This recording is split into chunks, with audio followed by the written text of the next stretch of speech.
Daniel, capítulo 5. O banquete do rei Belsazar. Certa noite o rei Belsazar da Babilônia deu um banquete, convidou 1000 autoridades do país e começou a beber vinho com os convidados. Depois de beber bastante, mandou que trouxessem os copos de ouro e de prata que Nabucodonosor, o seu pai, havia tirado do templo de Jerusalém. Belsazar queria os copos para que ele, os seus convidados de honra, as suas mulheres e as suas concubinas os usassem para beber vinho. Trouxeram os copos de ouro e todos começaram a beber vinho neles e a louvar os deuses de ouro, de prata, de bronze, de ferro, de madeira e de pedra. De repente, apareceu a mão de um homem e ela começou a escrever na parede branca do salão do banquete, num lugar iluminado pela luz do candelabro. Ao ver a mão, o rei não sabia o que pensar. Ficou pálido de medo e começou a tremer da cabeça aos pés. Depois, gritando, ordenou que chamassem os adivinhos, os sábios e os astrólogos. Logo que eles chegaram, Belsazar disse: aquele que ler o que está escrito na parede e me explicar o que quer dizer, será vestido com roupas de púrpura, receberá uma corrente de ouro para pôr no pescoço e será a terceira autoridade mais importante no meu reino.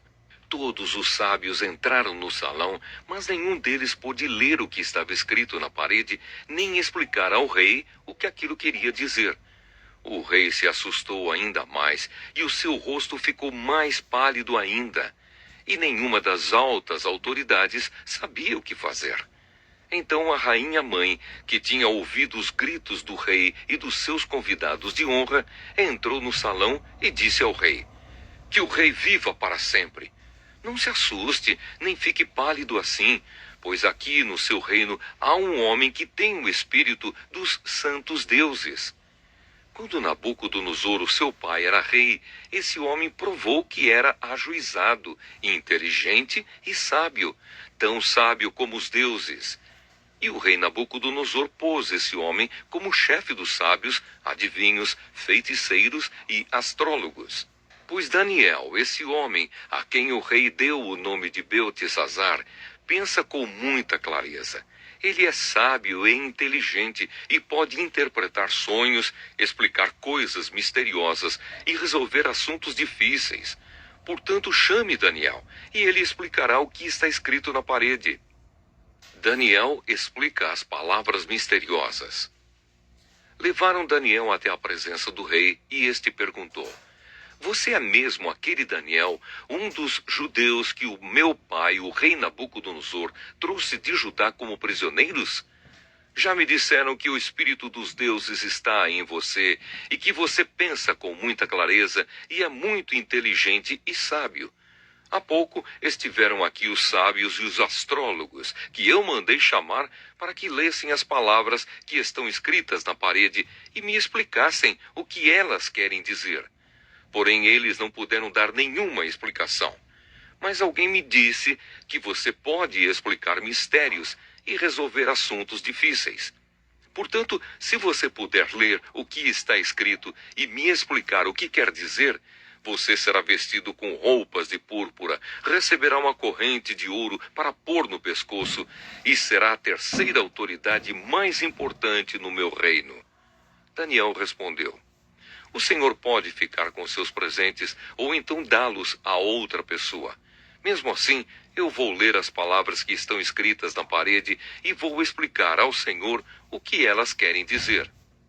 Ó rei, o Deus Altíssimo deu o reino ao seu pai, o rei Nabucodonosor, e lhe deu também poder, glória e majestade. O poder que Deus lhe deu era tão grande que todos os povos do mundo tremiam de medo na presença dele. Se ele queria, matava uma pessoa, ou se queria, deixava que vivesse. Elevava uns e rebaixava outros. Mas ele ficou tão vaidoso, tão teimoso e tão cheio de si, que foi derrubado do poder e perdeu toda a sua glória. Foi expulso do meio dos seres humanos, perdeu o juízo e agia como um animal.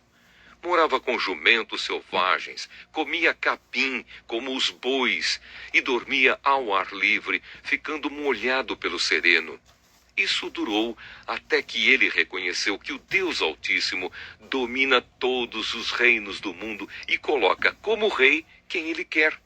E o Senhor, ó rei Belsazzar, filho de Nabucodonosor, sabia de tudo isso, mas mesmo assim não tem sido humilde. Pelo contrário, o Senhor desafiou o rei do céu e mandou trazer os copos que foram tirados do templo dele, a fim de que o Senhor, os seus convidados de honra, as suas mulheres e as suas concubinas bebessem vinho neles. Além disso, o Senhor deu louvores a deuses de prata, de ouro, de bronze, de ferro, de madeira e de pedra, que não veem, não ouvem e não sabem nada.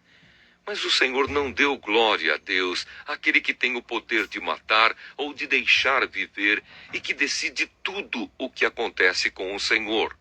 É por isso que ele mandou essa mão escrever na parede estas palavras: Mene, Mene, Tekel e Parsim. E agora a explicação. Mene quer dizer que Deus contou o número dos dias do reinado do Senhor e resolveu terminá-lo. Tekel quer dizer que o Senhor foi pesado na balança e pesou muito pouco. Pérez quer dizer que o seu reino será dividido e entregue aos medos e aos persas. Aí o rei Belsazzar mandou que vestissem Daniel com roupas de púrpura, pusessem uma corrente de ouro no seu pescoço e anunciassem que dali em diante ele seria a terceira autoridade mais importante do reino da Babilônia. Naquela mesma noite, Belsazzar, o rei da Babilônia, foi morto, e Dario, o rei do país da Média, que tinha 62 anos de idade, começou a reinar no seu lugar.